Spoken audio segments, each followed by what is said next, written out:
So this is a video I really did not want to make. It's about a YouTuber who plagiarized a part of my script for his own video. These timelines continuously intercut and inform each other. A YouTuber who, as it turned out, had done this before to others. There's a certain amount of subtlety and slower pacing that's usually effective for developing a main character.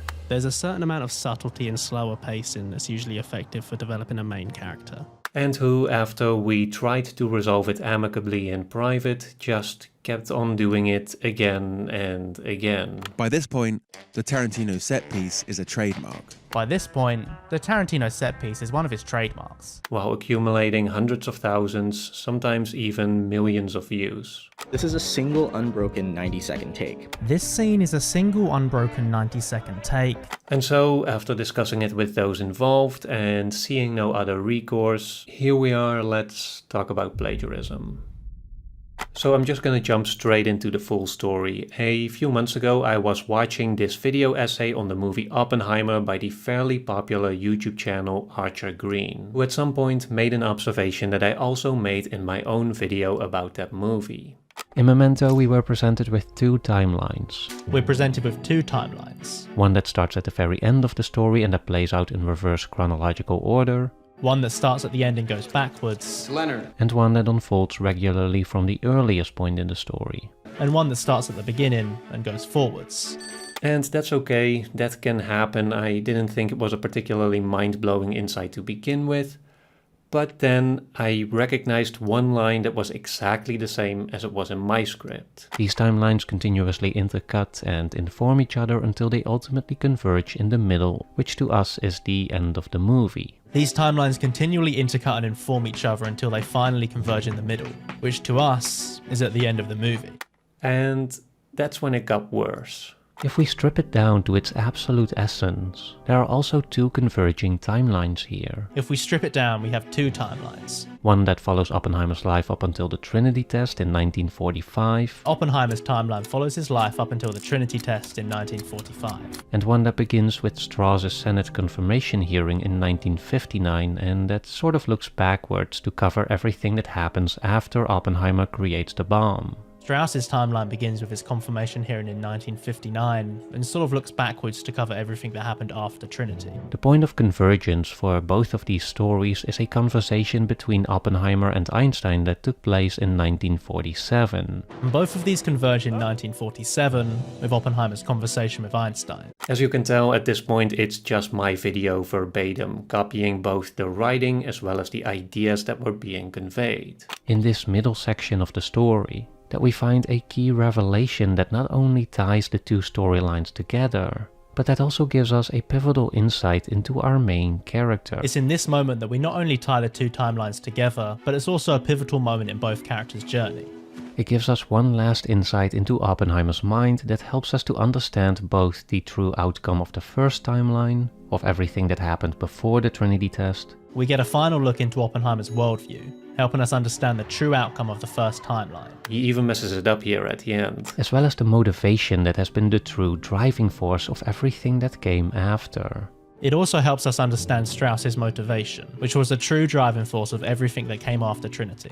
Did you catch that? I referred to Oppenheimer's climactic revelation as being the true motivation driving the events after the Trinity test. It gives us one last insight into Oppenheimer's mind that helps us to understand both the true outcome of the first timeline, as well as the motivation that has been the true driving force of everything that came after. But he mistakenly changed this to Strauss's perspective. It also helps us understand Strauss's motivation, which was the true driving force of everything that came after Trinity. Anyways, I didn't want to start a public drama because it was just a small portion of my video that he used for his, and I wasn't sure if calling that out publicly would lead to a punishment that was greater than the crime.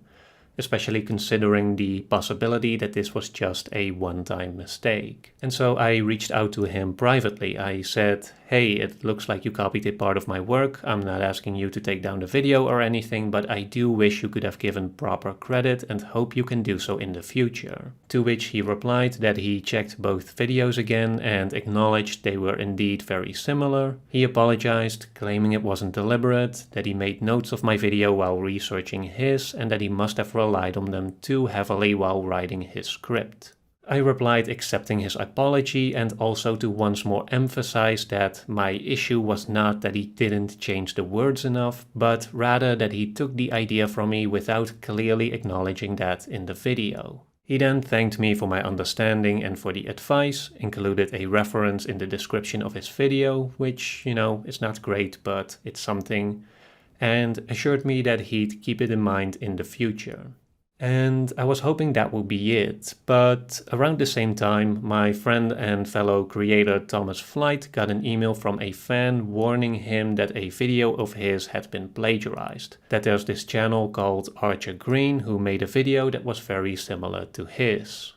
Yeah, I had some people who contacted me about the video, and I didn't pay that close attention to it. I looked at his video briefly, and I thought just because someone has the same commentary about a kind of work or a director's technique or something like that doesn't mean that they stole that from me directly.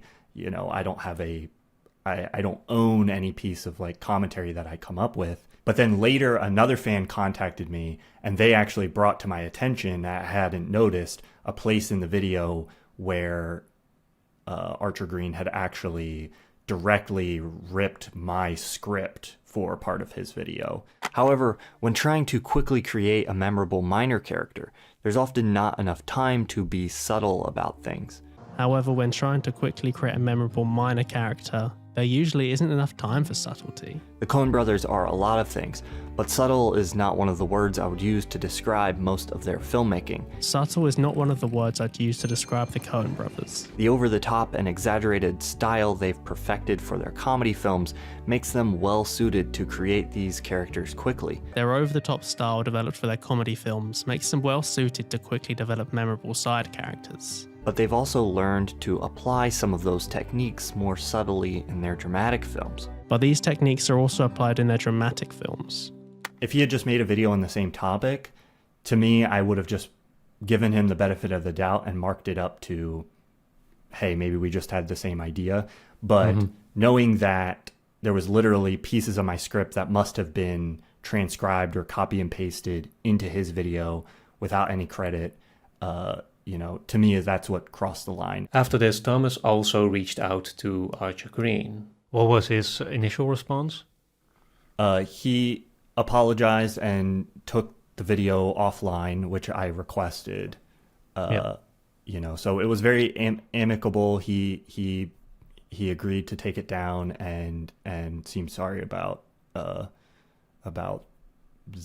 plagiarism. Now, because this case was older than mine, we were still willing to give him the benefit of the doubt.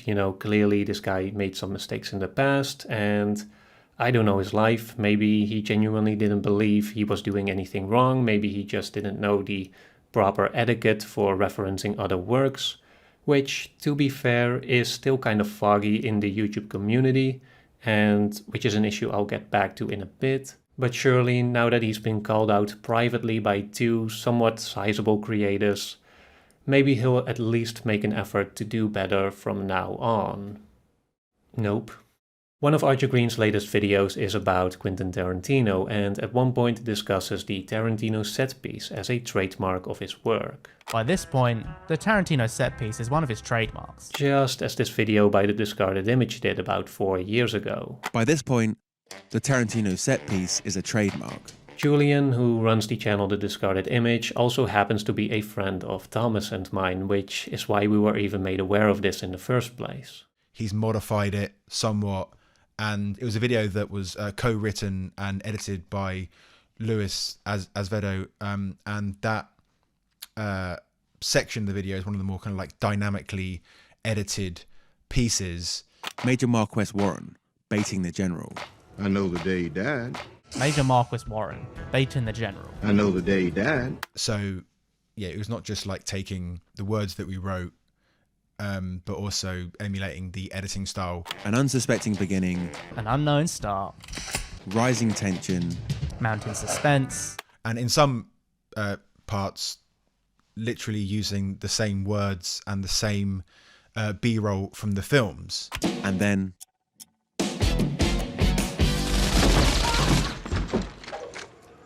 and then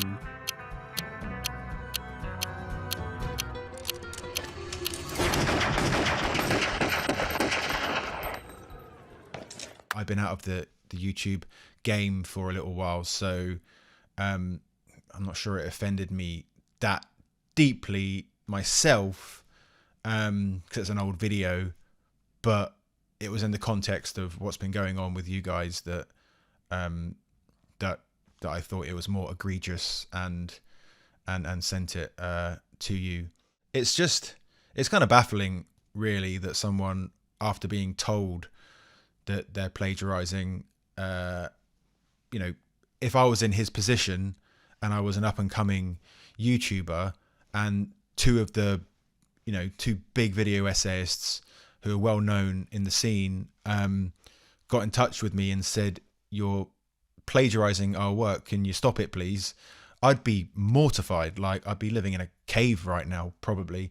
I'm not sure if Archer Green is just deliberately targeting our little friend group or if that's just an unfortunate coincidence on his part. But anyways, at this point there clearly seems to be a pattern emerging where it looks like Archer Green is just taking bits and pieces from other creators to make his own videos. Now, I obviously can't say how deep this rabbit hole goes and how many other creators are affected, but as I was writing this video, Archer Green did drop a new video on Indiana Jones, and after just a few minutes of comparing Archer Green's video with the top results of video essays on the same movie, I immediately found Every Frame a Painting's iconic video on the Spielberg Oneer, which Archer Green copies from without referencing him. This is a single unbroken 90-second take. This scene is a single unbroken 90-second take The great thing about it is that it's basically 4 different shots in one. that basically includes 4 different compositions in one. And no matter how many times I watch it, I still forget the exact timing, so it's always funny when this happens. But because there's no editing, we don't expect the timing of this. And this video from CinemaSticks, which Archer Green also clearly took some notes from. Making full use of the foreground and the background to show what a character sees or what they don't. This is a technique Spielberg uses throughout the movie, often used to tell us what the character sees or what they don't. It's also worth noting that Archer Green's general style and formatting is just a blatant copy of that of CinemaSticks, who as far as I know is the one who came up with that sort of meme-style format of titles and thumbnails. I don't think this one is that big of an issue, as YouTubers do tend to borrow stylistic elements from each other like this, especially when a particular trend has proven to play very well with the YouTube algorithm. I have done this myself with that split screen versus style thumbnail, which Thomas Flight originally came up with, but which just works so annoyingly well that it was almost bound to become used by others. But then again, there is of course still a line here between just borrowing popular presentational elements to draw in an audience and fully copying someone's entire voice and vibe. And to what extent Archer Green is guilty of that last one, I don't know, I don't want to be the judge of that. The point is that his acts of plagiarism are clearly not just isolated incidents, but part of an ongoing pattern that may or not include more affected creators. And more importantly, because he doesn't seem to be capable of or willing to change his ways even after being made aware of his transgressive behavior, he seems to be in need of a more in-depth lesson. And so let's take this opportunity to briefly talk about the real nature and problem of plagiarism, which we can do by looking at another recent Archer Green video in which he got so close to making a reference, but somehow still committed a plagiarism. Before the Tarantino video, Archer Green released a video on special effects in movies. Visual effects are an illusion. You're essentially trying to trick the audience into believing something is there, when in reality it isn't. So the more of the effects you hide, the less chances there are for this illusion to break. Keep in mind that this was also after Thomas and I had confronted him about his plagiarism. The video itself doesn't explicitly refer to any other works, but the description does list a few videos as references, which might seem like a step in the good direction, but it actually offers a good example of the misunderstandings that some creators seem to have about what is and what isn't plagiarizing. So one of the videos that is listed here is a video about Davy Jones by the channel CGY. Visual effects is a bit like a magic trick. It's an illusion designed to trick your brain, and much like a real magic trick, the less you show your audience, the more they're going to believe in your illusion. And indeed, if you put the two videos side by side, you can clearly tell that some bits are directly copied. And this is why films like Transformers and the first Iron Man look so good in the bright daytime. It's why the early Iron Man and Transformers movies look so good. Because the reflective surface just turns into this bright, overexposed, detailless highlight. Because the metallic surface reflects the light, overexposing part of the animation and obscuring details.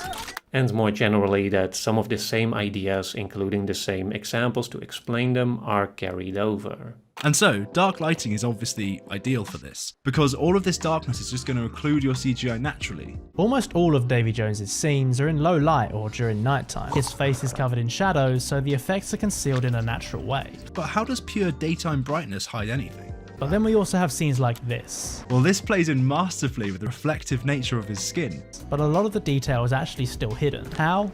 Reflections. But the problem is that even if viewers see that reference in the description, which, let's be honest, most people won't, Archer Green doesn't explain what parts exactly he uses. There's no explicit distinction between his own ideas and that of the CGY video. Once something is sufficiently close enough to looking like a real human, our brains kick in and begin to subconsciously criticize it and pull it apart and just find these tiny little subconscious flaws with it. For normal humans, we subconsciously notice any small error in how their skin moves, and it feels off.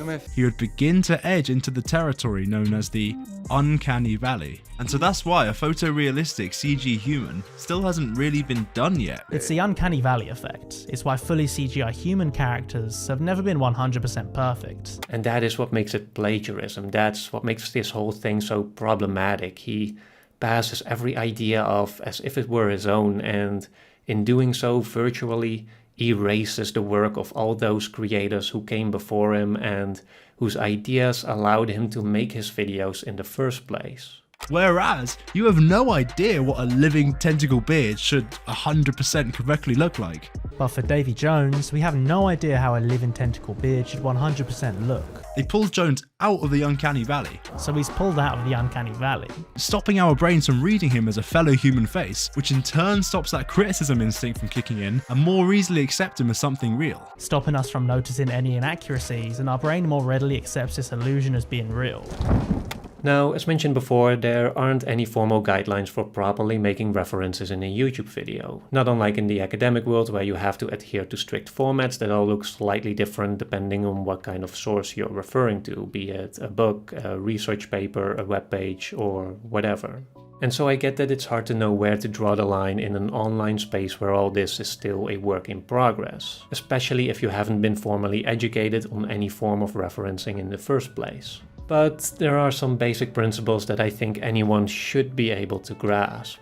The fact that two people could have the same idea about a piece of media, or that even somebody might take someone else's concept and then expound upon that, is totally normal. That's a part of media criticism, film criticism and writing and stuff like that. But I think the difference is you cite and recognize the sources that you're pulling the ideas from. That's what makes it not plagiarism, as well as adding additional commentary of your own.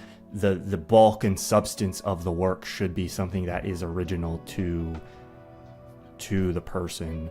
If you're just copying something from somebody else, not attributing it to them, that's where I think it crosses the line into plagiarism rather than inspiration. Personally, I also like to play it safe and just show as much as possible on screen. If I'm building on someone's idea, I'll mention them, and if I'm reading a quote, I'll make that clear and display the source of the quotation. That should be pretty doable, right? But then again, I recognize that these are principles that don't necessarily come naturally, which is also why I'm still willing to employ Hanlon's razor and attribute Archer Green's plagiarism to ignorance rather than to malice. Like if you've seen that H. Bomber Guy video on YouTube Plagiarism, which deals with some highly narcissistic, emotionally manipulative and pathologically lying individuals, I don't think that's the case here. I don't believe Archer Green needs to be deplatformed, and I definitely do not wish for him to be bullied or harassed, so just to emphasize, that's not the point here. I don't particularly want to railroad the guy. I don't know if he's, a teenager, like he could be just 19 or early 20s, who knows, and doesn't really have a sense of the ethics of film criticism, even though he's been told not to do it. So I am giving him the benefit of doubt. I too hope that, if anything, you might actually give him a chance to do better now that he understands the gravity of the situation. I'd love for this to turn into a redemption arc rather than a tragic downfall. Because aside from the plagiarism, he does make pretty good videos. He's clearly a good editor, and he does seem to grasp that basic principle of collecting different ideas and combining them into something sort of original. He just needs to learn how to go about it more honestly, because at the end of the day, plagiarism does matter, and it can result in real harm. At the time of making this, Archer Green's Oppenheimer video has more views than mine. His Coen Brother videos had more views than Thomas's. But even so, I don't think we can honestly claim we've really suffered because of this. My video also performed quite well, and so did those of Thomas and Julian. But I can't say the same for smaller creators who may potentially have had their work absorbed by YouTubers like Archer Green, and who subsequently might be getting overshadowed by the YouTube algorithm, resulting in a lack of recognition and even a substantial loss of income. My video on the Coen brothers' minor characters was performing pretty well for a certain period of time, and then you can see where it flatlines in the analytics, and oh really? And his video was continuing to do well after that time period. I can't prove that his video displaced mine in the algorithm, but if it did, then that's literally eating into my livelihood. And more generally, plagiarizing other works like this just goes against the spirit of what it means to be part of a community. In the academic world at least, these strict rules and formats for referencing other works aren't just there because it's the morally right thing to do towards others, or because it lends more credibility to your own work. No, it also affirms that greater ideal that you're contributing to a shared body of knowledge, that you're building on those who came before you, and that you're taking part in this causal chain in which the movement and evolution of ideas is always accounted for and can be traced back to its source. Again, it's about being part of a community, which does exist on YouTube. It also made me think about the reason why I'm here today is because I think it was about 2017, 2018. It was, I believe, Luis Azevedo and Entertain the Elk who set up a Facebook group where video essayists all got to know each other and became friends. Thomas Flight came to my wedding. I believe he went to your wedding. We talk fairly frequently. We've been probably inspired by each other. We, borrow techniques, give advice. It's just like, it's a bit cheesy coming from a Brit, but it's been a nourishing and rewarding community. And it's a shame that someone like Archer Green didn't have the opportunity to experience that, and instead is just using the video essay community to for his own benefit. We already face a lot of difficulty doing this kind of work on YouTube. We're fighting against copyright claims all the time. It's not necessarily easy work. And so to have other video essayists nabbing your stuff for themselves is a little frustrating for sure.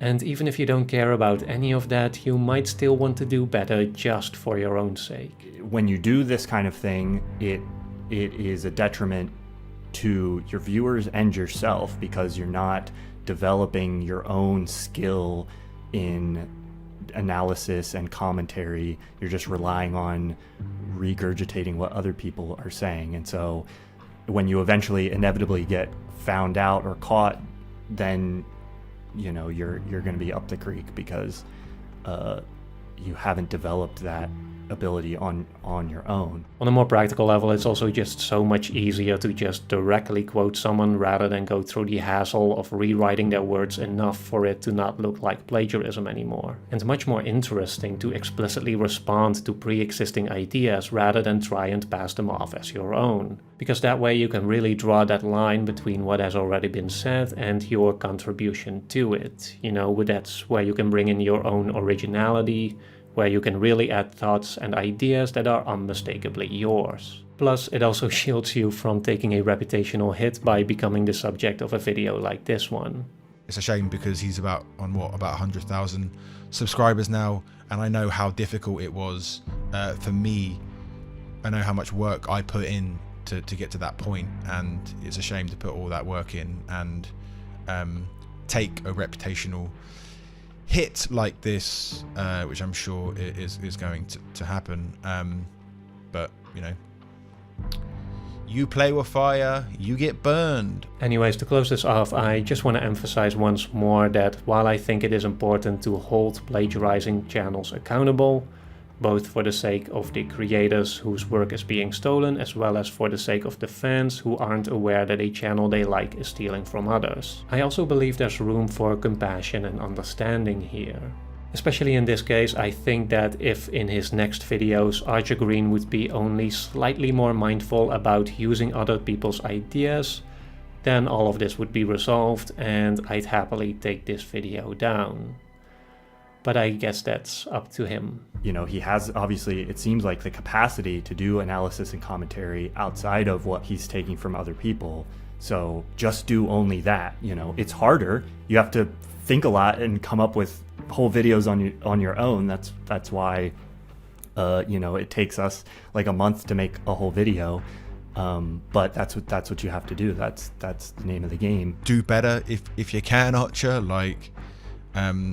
Have some respect for the community you're a part of. And if you do find something that somebody else says that you want to use, then you reference that. You quote them on screen. You tell the audience clearly in the video, not just hide it in the description, but clearly tell them in the video where you got it from, and then you build upon that. Or you talk to the creator directly and ask their permission to use that or base something off of that. I'd also like you to keep in mind that in the bigger scheme of things, Archer Green is just one small blip in a much, much bigger problem. Not long ago I was notified of a Proof News investigation that uncovered how some of the biggest AI companies have been training their AI models using YouTube videos without the knowledge or consent of their creators, which is essentially a form of theft and which also included 13 of my videos, which is about 10% of my entire channel. I don't understand AI well enough to know what this means or what implications this will have in the future, but I can imagine it will be much worse than one creator who doesn't know how to make a proper reference. Either way, I'll link the article in the description so you can check that out for yourself. I guess that's it for now. As always, a big thank you to everyone who has been watching and supporting my work. Make sure to also follow Thomas Flight, who is consistently making some of the best cinema-related video essays, and The Discarded Image, whose video on Tarantino probably still is the best articulation of why Once Upon a Time in Hollywood is an absolute masterpiece. You can find both of their channels in the description below. Thanks again for watching, and I'll see you in the next one.